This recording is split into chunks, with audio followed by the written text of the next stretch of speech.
अविक जी, क्योंकि आप गाड़ियों को समझते हैं, उनके डिज़ाइन को, इंजन के डिज़ाइन को समझते हैं, सीधा सवाल है, ये जो देश में E20 फ्लेक्स फ्यूल चल रहा है जिसमें 20% एथेनॉल मिला हुआ है, ये गाड़ियों के लिए और ख़ासकर वो गाड़ियां जो 2022 के पहले की बनी हुई हैं, जो अभी लाखों गाड़ियां देश में चल रही हैं सड़कों पर, उनके लिए कितना नुकसानदेह है या बिल्कुल नुकसानदेह नहीं है? क्या स्टडी है आपकी?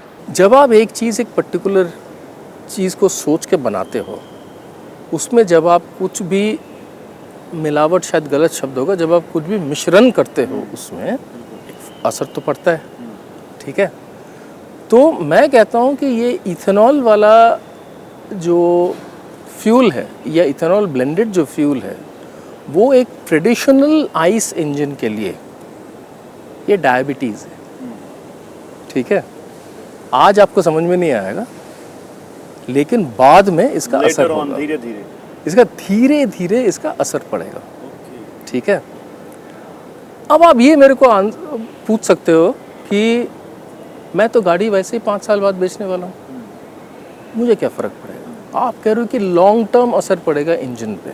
मैं ये आपको सवाल फिर उल्टा करता हूँ कि आप तो अपनी गाड़ी 5 साल बाद बेच दोगे, वो गाड़ी कोई और ख़रीदेगा, उससे फिर कोई और ख़रीदेगा, और जब तक वो थर्ड पर्सन खरीदेगा या फिर सेकंड पर्सन के एंड ऑफ लाइफ ओनरशिप पे क्या असर होगा इंजन पे, ठीक है। क्या और इंजन पे असर होगा तो क्या असर होगा एफिशिएंसीज पे, क्या असर होगा पूरे व्हीकल के परफॉर्मेंस पे, और उसके बेसिस पे फिर व्हीकल का रीसेल वैल्यू क्या रह जाएगा। मतलब अगर इंजन ख़त्म है किसी व्हीकल का और इंजन एक पर्टिकुलर एक सर्टन परसेंटेज है गाड़ी का कॉस्ट का, तो अगर आपको इंजन चेंज करना पड़े तो फिर तो एक बहुत बड़ा इन्वेस्टमेंट है। अगर आपने इंडिया को फ्लेक्स फ्यूल में कन्वर्ट करना है तो आपको फ्लेक्स फ्यूल इंजन्स लाने चाहिए, आपको इंडस्ट्री को एक रोड मैप देना चाहिए, या एक्चुअली इंडस्ट्री के साथ बैठ के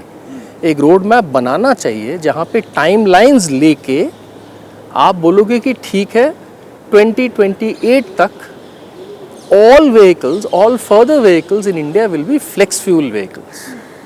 They will be E100.